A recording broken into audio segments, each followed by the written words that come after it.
Donc, je parlerai des méthodes harmoniques. Alors, s'il y a deux choses à prendre de ce que je vais vous dire, ça devrait être, numéro un, l'utilité de l'analyse en théorie des nombres, plus spécifiquement de l'analyse de Fourier. L'analyse harmonique, parce que nous aurons en correspondance tout l'exposé sera un exemple de la correspondance entre l'analyse de Fourier et la structure additive dans les ensembles de nombres entiers. Oui, l'autre idée serait la tension, et ceci est une stratégie très commune dans ce qu'on appelle la combinatoire additive, qui est un sous-ensemble de la théorie analytique des nombres. C'est la tension entre la structure et la générosité. Je crois que Cathy préfère pseudo-aléa, c'est-à-dire on arrive à démontrer pas mal de théorèmes en montrant qu'une situation est soit typique, il y a des méthodes à suivre dans ces cas-là, soit atypique, c'est-à-dire qu'il y a de la structure, parce que c'est quelque chose qui n'est pas complètement anthropique. Il y a donc des patrons. Donc, structure versus générosité. Cathy, est-ce que j'ai le droit de voler ton matériel en disant pseudo-aléa? Non, je dirais générosité, mais voilà. Mais on appelle ça parfois l'aléatorité, mais pseudo-aléa est mieux. Donc, je vous parlerai du théorème de Roth, qui dit que tout sous-ensemble des entiers de densité positive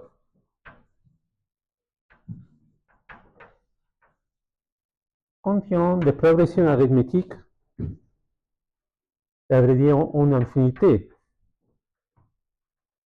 de progressions arithmétiques de longueur 3.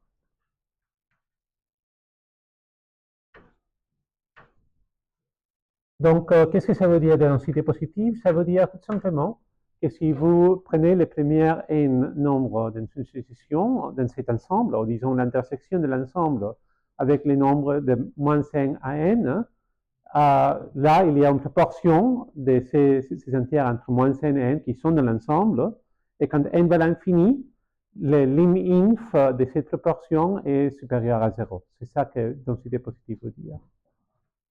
Donc, lim inf. Et parlons d'entiers positifs parce que pourquoi pas. Je vais écrire ceci pour les nombres d'éléments. Un ensemble S. Donc, la proportion serait ceci. Et donc, la limite est plus grand que 0.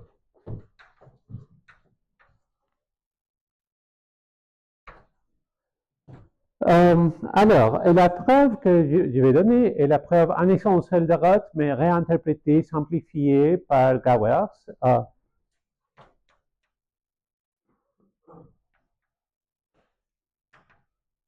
J'ai trouvé que les notes de Sandra Ryan basées sur Gowers étaient aussi utiles. Donc, numéro 1, tout ceci est une très belle excuse pour faire une introduction encore de 4 minutes d'analyse de Fourier, parce que nous travaillerons en 7 modulo 7, 7 modulo n 7, ça c'était l'innovation de Gowers ici. C'est que ça simplifie tout, parce que là, nous n'avons qu'à faire, alors, nous pouvons définir la transformée de Fourier d'une façon tout à fait normale. Nous avons une fonction dans les entiers modulo n, une fonction qui peut prendre des valeurs complexes ou réelles, et nous allons définir la transformée de Fourier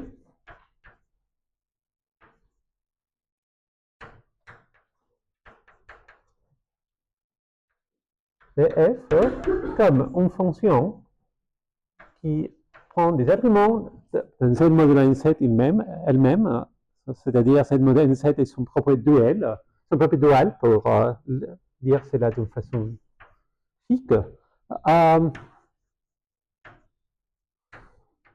Et cette transformée se définit comme suit. C'est la somme de FDN avec des facteurs cyclotomiques. Ou par, si je veux dire.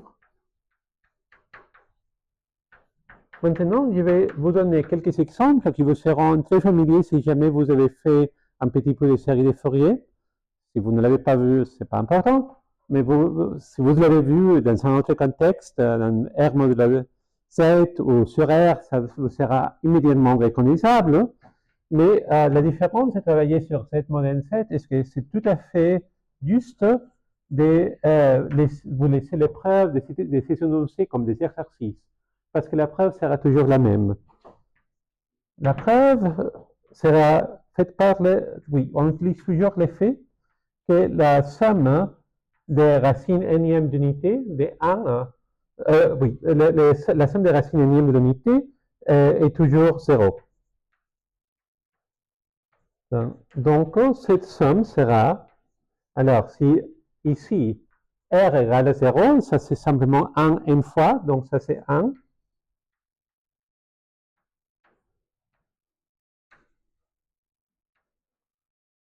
Et sinon, il s'agit tout à fait des racines d'unité d'un ordre ou l'autre, donc ça somme 0. La somme est 0. Et donc, en utilisant ceci, vous pouvez vérifier les exercices suivants. Donc, il y a la formule qui vous reconnaîtrez comme,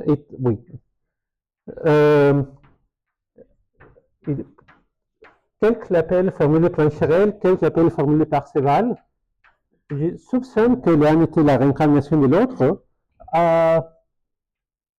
Donc, Parseval ou Plancherel, peu importe. Ça, c'est un exercice, et il y aura comme cas spécial que si vous prenez les sommes des carrés, vous trouverez tout à fait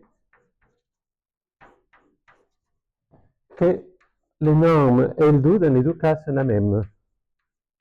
C'est un cas spécial parce que c'est le cas F égale à G, et donc ça, on appelle ça l'effet que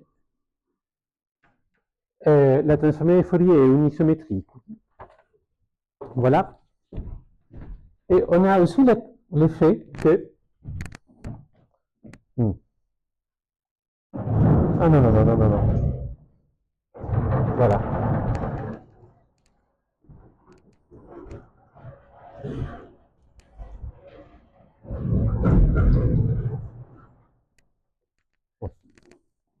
C'est encore lisible ou non? Bon. Donc, nous avons aussi le fait, une autre fois, c'est un exercice, et ceci est très important, parce que ça montre vraiment le lien entre la structure additive et les transformées de Fourier. Alors, ici, qu'est-ce que c'est cette étoile? C'est simplement une convolution. Une convolution additive, c'est-à-dire F convolution G sera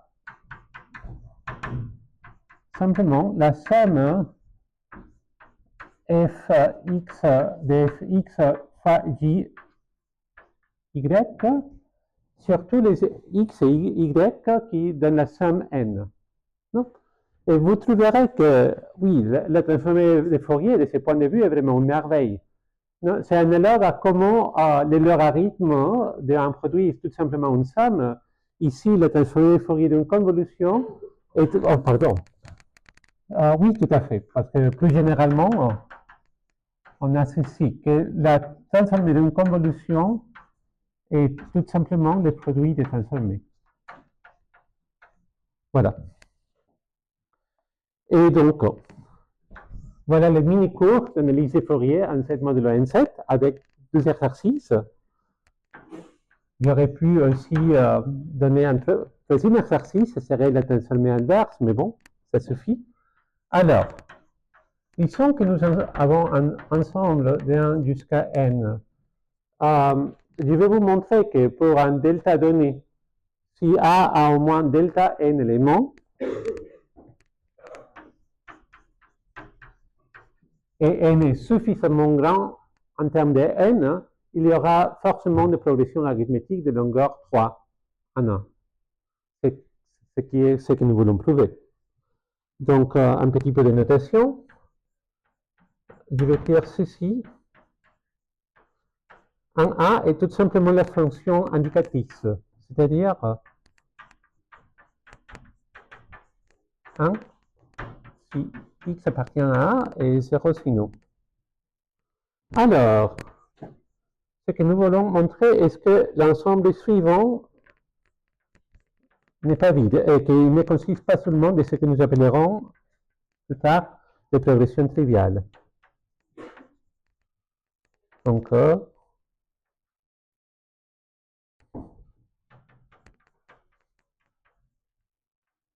alors, qu'est-ce que c'est cet ensemble? Donc, en même temps, si cette égalité est satisfaite, ça veut dire que x, y et z sont en progression arithmétique, parce que ceci équivaut à z moins y est égal à y moins x, au moins modulo n. Donc, c'est congruent. Voilà, et en même temps, nous pouvons écrire ceci tout à fait comme pour chaque n, on vérifie si d'un côté, n est le double d'un élément en A. Déjà, nous pouvons abuser le langage un petit peu, parce que là, nous voulons dire modulo n. Et si en même temps qu'il est en 2 fois A, il est la somme des deux éléments en A, c'est-à-dire la fonction indicatrice, oui, la convolution, ici, est non nulle. Parce que cette convolution ne se délèvera pas en n si et seulement si il y a au moins un de ces deux termes. Alors, f convolution g, où f et g sont des fonctions indicatrices de A, disons. Ceci ne se délèvera pas si et seulement si il y a au moins un terme qui est non nul, mais ça veut dire exactement qu'il y a une façon, il y a une manière d'écrire n comme la somme de x et y dans l'ensemble A. Voilà.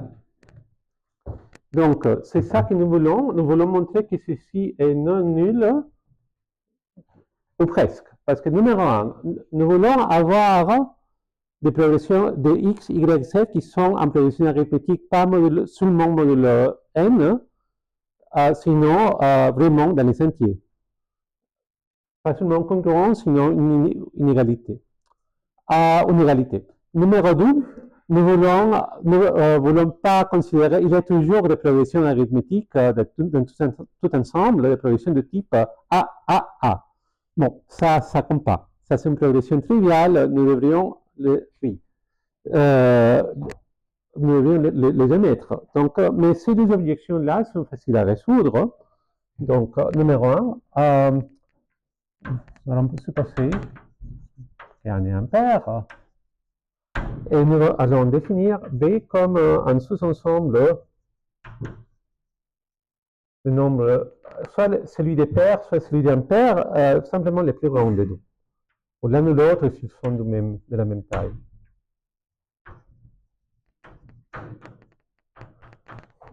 On prend celui qui a au moins la moitié d'éléments, CA. Alors, dans ce cas-là, nous aurons que x plus 7 est congruent à du y fois mod n, où x, y, n sont des nombres entiers entre n et n, si et seulement si ils sont tout à fait égaux.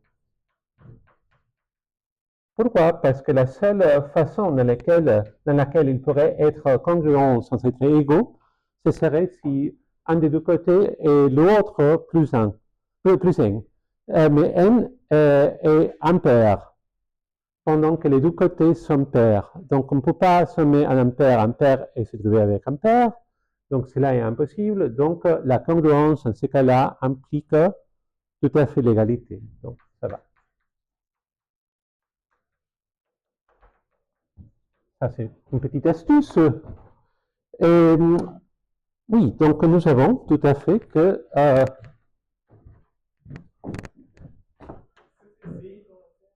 B,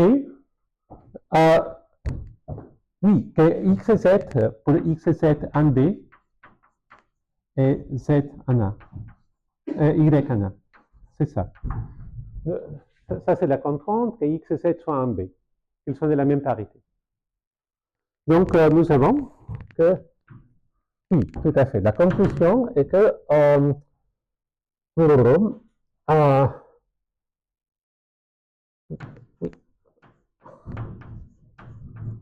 la taille de l'ensemble x et z en B, y en A, tel que x, y en z sont en progression arithmétique, et en z, pas seulement moderne, cela est égal à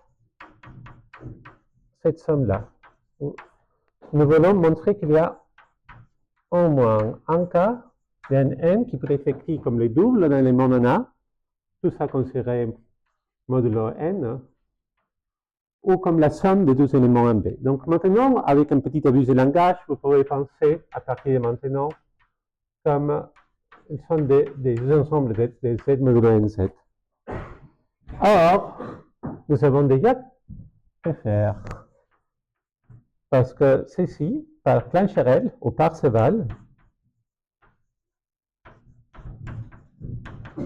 Plancherel dit Parseval, Parseval dit Plancherel, nous savons que ceci sera tout simplement cela. Je suis en train d'utiliser cette règle-là.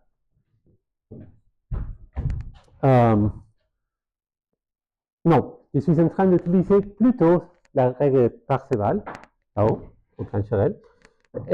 Ici, donc, maintenant, j'utilise cette règle-là.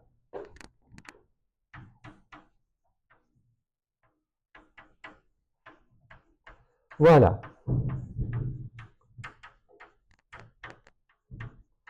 Alors, comme je vous avais dit, il y a quand même des progressions triviales. Il y a exactement, cardinalité de B, comme un élément de B, progression triviale, Y, Y, Y, en B. Et nous avons aussi, bon, déjà, ça, on doit les soustraire. Et notez aussi que la transformée de Fourier d'une indicatrice, si on la considère en 0, cela n'est que la somme, ici on a E de 0, ceci est 1, donc cela est tout simplement le nombre d'éléments de S. Donc, déjà, ceci est une tactique très commune, vraiment énormément commune dans l'analyse harmonique ou dans les applications de l'analyse harmonique. Du moment que vous avez cette belle somme que nous voudrons estimer, la première chose qu'on fait est d'examiner sa valeur en 0 et on la met dehors. On l'isole, ce sera souvent le terme principal. Donc, nous avons que le terme principal, ici, 0 au carré, ceci sera, bien sûr, la taille de B au carré fois la taille de A.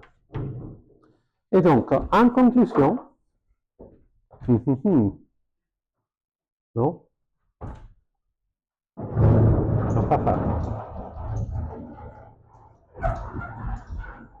Ah non, non, non, non, non, voilà. Non.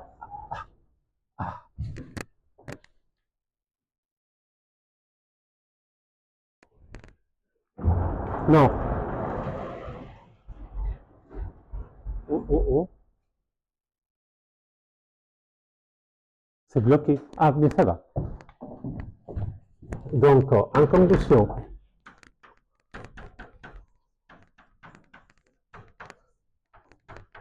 L'ensemble que nous voulons montrer est non vide est celui-là. En progression arithmétique non triviale, nous voulons montrer que ceci est non vide et sa taille, son nombre d'éléments, nous venons de prouver que c'est ce qui suit. Il y a le terme principal qui vient de 0.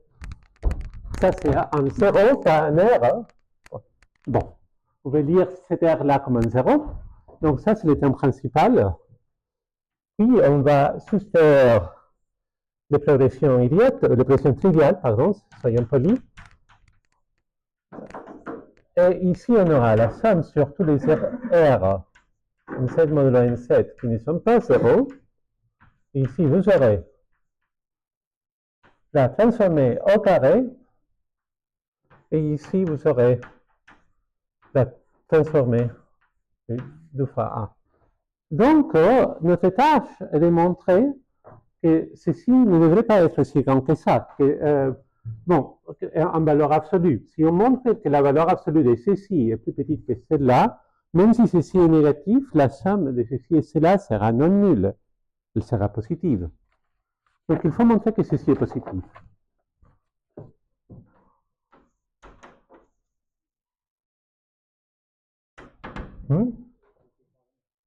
Qu'est-ce qui s'est passé avec les carrés? Ah, il était... Merci.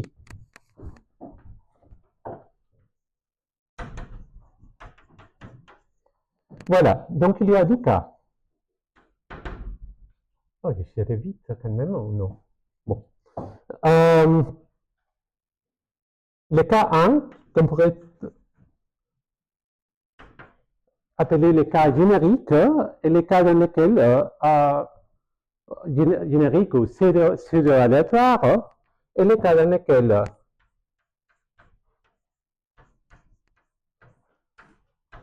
tous les coefficients de Fourier sont non nuls. Alors, si cela est le cas, pourquoi est-ce qu'on l'appelle générique? Parce qu'à vrai dire, si vous prenez un ensemble quiconque, un ensemble pris à hasard, généralement, il va obéir ceci. C'est un ensemble qui, du point de vue de Fourier, n'est pas remarquable. Non, on prend la transformée de Fourier et or, le pic à 0, elle est toute plate, c'est le cas générique. Et dans ce cas-là, ce que nous savons, à vrai dire, ce sera très simple, parce que nous saurons que ceci est toujours petit, et vous verrez ce que ça donne, la somme sera petite, parce que nous aurons, voulons estimer ceci,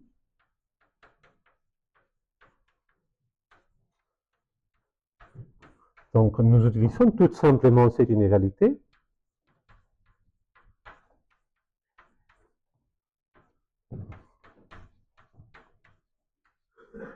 et nous aurons,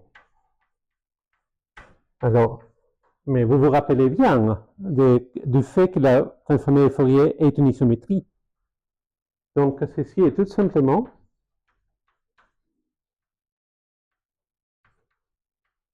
R au carré, mais peu importe, parce que le carré de 1 est 1 et le carré de 0 est 0, ceci est tout simplement la taille. N'oublions pas le n ici. Donc, n taille de b. Et ceci est tout simplement taille de a au carré fois b. Et bon, ceci est borné par cela, parce que b est au moins la moitié de a. Et donc, les nombres de progression arithmétique, donc ça S, ça sera au moins le terme principal moins la contribution triviale moins, étant pessimiste, a b au carré divisé par 2 fois n. Non, est-ce que j'ai oublié quelque chose là? J'ai oublié quelque chose là? Oui. Bien sûr, c'est là une proportion, donc j'ai oublié une division par n quand même. Voilà.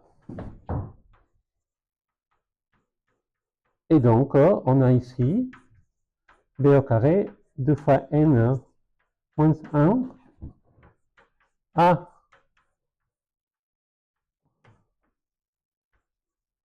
un petit calcul, et maintenant nous pouvons supposer que ceci est bien 0. Non? Pour n assez grand, pour delta donné, pour n plus grand que 8 divisé par delta au carré, ceci est tout à fait positif, et donc ça va. Il n'y a pas seulement une progression arithmétique, il y a, si n est assez grand, énormément de progressions arithmétiques. Et ça, c'est le cas générique. En général, si on prend un ensemble à hasard, on a beaucoup de progressions arithmétiques. Un ensemble à hasard assez dense. Et cela peut se voir soit directement par un petit argument, ou si vous voulez le faire ainsi, en prouvant que l'ensemble aléatoire satisfait ceci, et donc la preuve marche. Voilà, mais puis il y a les cas spéciaux. Et combien de minutes? Bon. Mieux de ne pas demander. Les cas spéciaux, où il y a de la structure, c'est des cas dans lesquels il existe un R, il existe un coefficient grand. Mais ça veut dire que notre ensemble a une certaine structure, et il faut la déceler. Non? Donc, nous avons. Oui,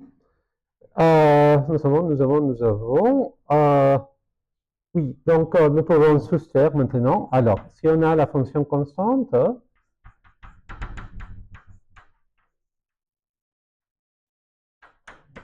ça sera utile de faire la différence. Oui, c'est faire la différence ici, comme R est non nul. Une autre fois, c'est l'effet que la somme des rationalités est 0. Ceci sera tout simplement H pour R. Oui. Donc, ce que j'ai fait ici, ce n'est pas simplement un pas formel. Je fais la différence entre la fonction indicatrice d'un ensemble avec delta n éléments et la fonction constante qui est la valeur delta partout. Donc, oui, je ne change pas la structure vraiment, je base la moyenne simplement pour que la moyenne soit 0. Et cette propriété remarquable qu'il y a en coefficient de Fourier avec un pic, ça reste. Et il y a plusieurs façons de faire ces derniers pas. Alors, ce que Gauss fait, et il y a, pas mal d'entre vous le savez déjà, qu'il y a A et Q jusqu'à racine carrée de n, tel que R divisé par n est presque exactement A sur Q. C'est une approximation de Dirichlet. Une approximation de Dirichlet.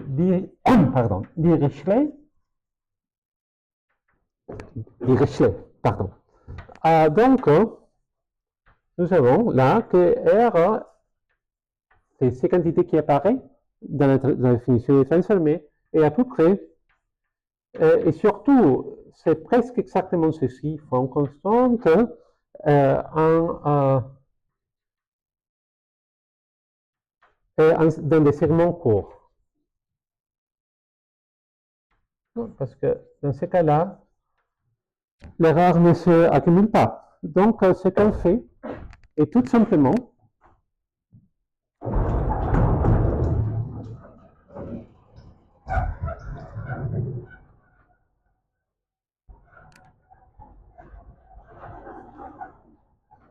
nous allons découper notre ensemble dans des segments de progression arithmétique courte dans lesquels notre exponentielle est presque constante.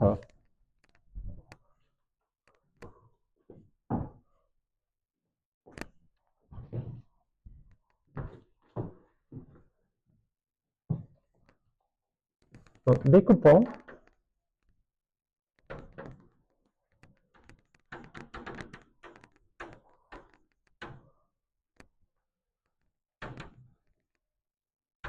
Les progressions arithmétiques.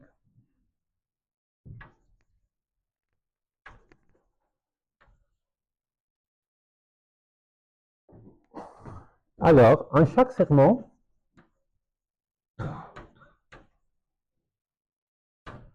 Et R divisé par N est presque constante.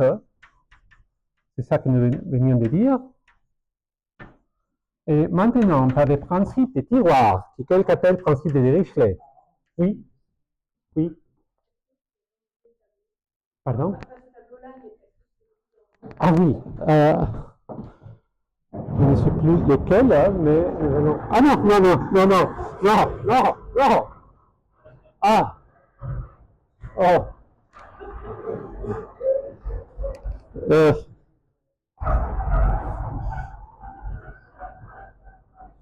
mais ça bloque, c'est le problème. Le problème est que le troisième tableau ne monte pas. Donc, j'ai fait ce qui est possible. Oui, c'est un problème que... à quoi c'est là que quelqu'un préfère les transparences. Mais bon. Mais là, on a, dans une transparence, on n'a qu'une seule à la fois. Par le principe des tiroirs, il existe un segment où tout à fait un A moins delta est grand en moyenne.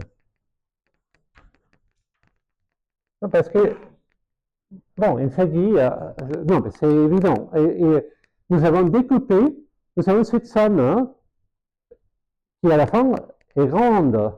Et cette somme à ce terme mais on peut découper cette somme de telle façon que ce terme exponentiel est presque constante. Et donc, une de ces contributions hein, où ces facteurs-là ne changent pas doit être grand. Donc, on peut faire sortir ces termes exponentiels parce qu'il est presque constant et on arrive à voir que la somme de notre fonction dans ces segments d'une progression arithmétique doit être grand. Oui, je vais finir maintenant. Oui, je le sais.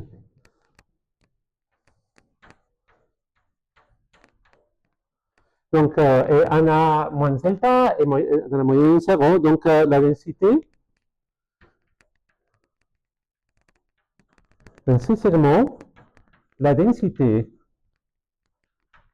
dA est au moins delta fois delta au carré divisé par 16. Donc, on a trouvé une progression dans laquelle la densité de A intersecté avec ces segments-là est supérieure à la densité d'origine. Et pas seulement par un epsilon, mais par quelque chose de significatif.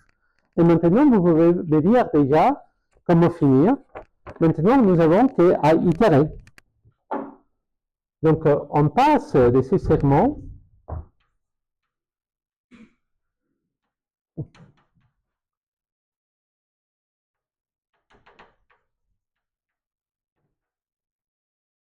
à Z, simplement en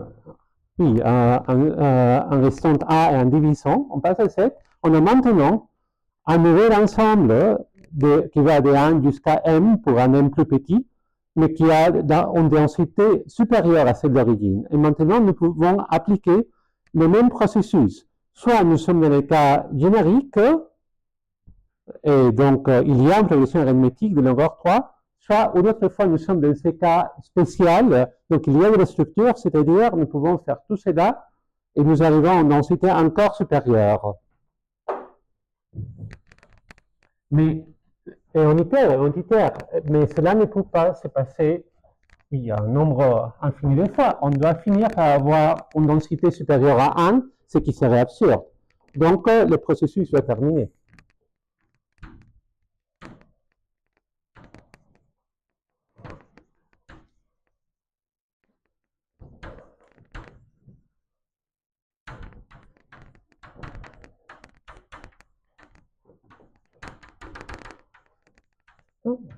Détail. Nous itérons. Donc, soit nous nous arrêtons et nous avons trouvé la générosité après tous ces cas spéciaux avec de la structure, soit nous arrivons, mais nous n'arrivons pas là parce que ce serait absurde d'avoir une densité plus grande que 1, ce qui serait une contradiction. Et donc, voilà. Voilà la preuve de Roth.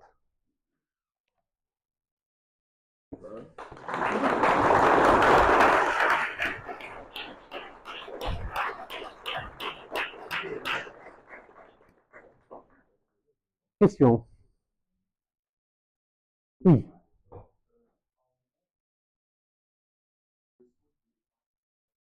Pardon? Ah, c'était, bon, je voulais dire un à chapeau. Pardon. Pas mal de gens utilisent A pour dire un, c'était un lapsus de ma part. Ouais. À chapeau, où est-ce que j'ai mis à chapeau? Je me suis laissé influencer par, bon, par Sound de Pargauers, mais voilà. Oui. Oui, donc ici, dans l'ensemble, dans un segment ou dans les figures en entière, cela est clair. C'est simplement la proportion taille de A, nombre d'éléments de A, divisé par N. C'est très clair.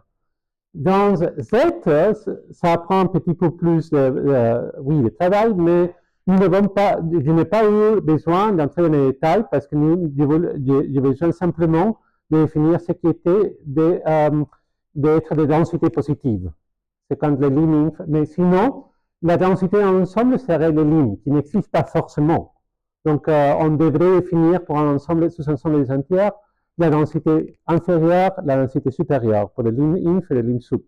Mais s'ils sont les mêmes, on peut parler de densité bien définie. Voilà. Oui. Pardon? Comment est-ce que j'ai fait quoi? Où? Pardon? Oui, non, ça c'était la supposition. Delta est tout simplement, je pourrais dire exactement delta. Delta se définit comme, nous pouvons définir delta comme la densité de A au début. Voilà. Oui?